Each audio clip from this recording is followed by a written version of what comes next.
Hello there. I have no makeup on, zero. I just really don't care. Just, this is how I am right now. I've been camping, so I'm a little behind on all that primping. Um, what I want to do today is compare the nutritional deficiencies of different diets, and we're going to do the vegan diet, the possible nutritional deficiencies of the vegan diet, meat eaters diet, which is like what most people eat, the standard American diet, that kind of thing, and carnivores, that's just meat. So let's start with the vegans, okay? There's all these health articles that always start out and say, oh, they have to be so careful to make sure they get all their nutrients. It's so difficult to be on a vegan diet and get everything that you need. Well, it's not difficult at all. The only thing you can't get is B12. You can't get enough of B12, so you do have to supplement that one. Anything else you could really get enough. I mean, it's available out there in the foods. It is available, so it just depends on how you eat. You know, if you're going to be eat French fries all day long and potato chips on a vegan diet and nothing else, then you're going to be deficient in some things. So that's all. But it's really simple. But anyway, on a vegan diet in general, now we're talking about what I see in most articles that are trying to be informative. This is what they say that vegans can be deficient in, and they worry about so much. Okay, 7 things: iron, vitamin D, calcium, omega-3s, zinc, iodine, and B12. And I'm going to break all that down sometime in another video, explaining where we can get all of them. Okay, but this does not mean that the vegan diet itself, again, it does not mean it's deficient in these items. It's out there in the foods. It's just that some vegans don't eat those things. Okay, so that's why they could be deficient in some of them. So I think that's really all I have to say about that one. I was going to say something. Oh, the B12, we just supplement. We supplement that, and most of you should too. And I'll explain that in a little while. Meat eaters, you're deficient in. Now you're the standard American diet. You can be deficient in 9. That's more than the 7, so you have to wonder why they always pick on the vegans for being deficient when here's 9 possibilities: iron, calcium, omega-3s, B12. I added that one, and I'll explain why, because they're not going to put it in there because they want to make ours sound worse. Iodine, vitamin D, fiber, vitamin E, and magnesium. So that's quite a bit.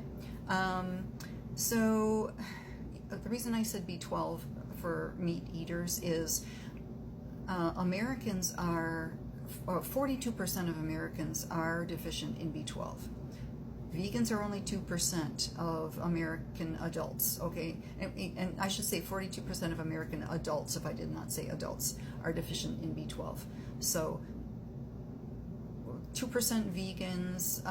Most of us in the United States know to take our supplements, and most of us are health oriented. Not all of us, but I would say it's very few that aren't taking a B12 supplement.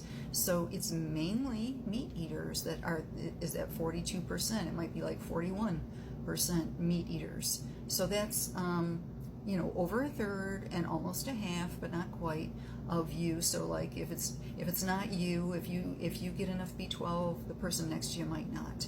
And where do you get your B12 from? This is hilarious. You get it from supplements, because they supplement the feed for cows. So the cows eat the feed that's been supplemented. Sometimes they inject the cows, by the way, but usually it's supplement, and it goes through the cow, and then you eat the leg, and you hope that you get B12, and you have no idea how much B12 you're getting, right? You don't know. So that's the deal with that. And then you're also trying to get more fiber, because 95% of Americans are deficient in fiber. I would guess that most of the vegans who eat healthy get it. Not all of them, but a lot of them get enough. We would be up there with the few that gets enough fiber. But yeah, that's why you guys are constipated and you're taking Metamucil. I guess they've been making Metamucil gummies now because the Metamucil is so crappy. I know what it tastes like. I remember it was so pukey. But you guys do all that stuff, and then for heartburn because of your acid meats, you're taking the Pepto-Bismol. You guys are a mess, I tell you, you're a mess. But anyway, so other than that, let's see. Oh yeah, why don't you just like eat some more vegetables? You put like a little teeny thing of peas on your plate, a little teeny thing of broccoli. Make them bigger, and add some fiber-rich foods like grains, and then make your meat a little smaller. You'll be healthier, okay? Now, carnivores. Let's go with carnivores. This one is different, all right? And this one is very foolish. Do not do this diet. You're just cutting years off your life if you stay on it for a while. Okay, you are deficient in 16 different things, or you can be. Pretty much are. Vitamin C, folate, fiber, antioxidants, iodine, manganese, magnesium, vitamin A, B5, biotin, vitamin C, vitamin D, vitamin E, calcium, copper, and selenium. So you get your meat, because that's all you eat is meat. It's just horrible. And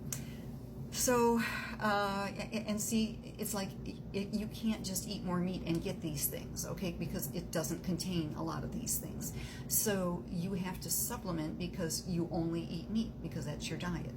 So you'd have to try to supplement, and that really is not the best way to do things, and some of them hardly work at all. So I just don't recommend that. Now, just to try to get through to your heads, people who are trying this carnivore diet, there are 13,427 antioxidants in what's called a low bush blueberry. Not the blueberry itself, a cup of blueberry. I didn't say that right at all. A cup of low bush blueberries, wild blueberries. There's that 13,427 antioxidants. So you see, fruits and vegetables are very, very good for you, very protective, and all of that. So you should be getting that instead. I did know a fellow who did the carnivore diet all the time because he claimed he couldn't eat fruits and vegetables, and he would block any vegan who tried to tell him otherwise. So I know that if you're eating meat all the time and then you try to switch, sometimes it takes about 2 weeks because you've got the wrong gut bacteria. You've got the gut bacteria that just does meat and that's it. So it takes a little while for it to adjust, and maybe he never took enough time. I don't know. I stayed his friend probably the longest of any vegan. Vegan is such a hard word to pronounce for me. I don't know why, but I do my best. But I stayed that way, and I tried to find things that maybe he could eat, and that kind of thing. And he finally blocked me. He finally got sick of it. And the thing is, he was begging people for advice because he's 40 years old. He got congestive heart failure. His hair was falling out. His teeth had fallen out. I mean, he was just just horrid and in health. And he wanted help, but he didn't like what he heard. So I don't know anything about him because he blocked me. I can't remember his name, so I can't ask anyone. And so I would assume he's probably not even living now. But maybe he's eat through or found some way to eat better. I would hope so. So anyway, that's about that. So I guess at least you can kind of compare them now, and you can see that the vegan diet does not deserve the type of, oh, it's so difficult to get enough stuff, that everybody thinks. It's, I enjoy it. Anyway, bye.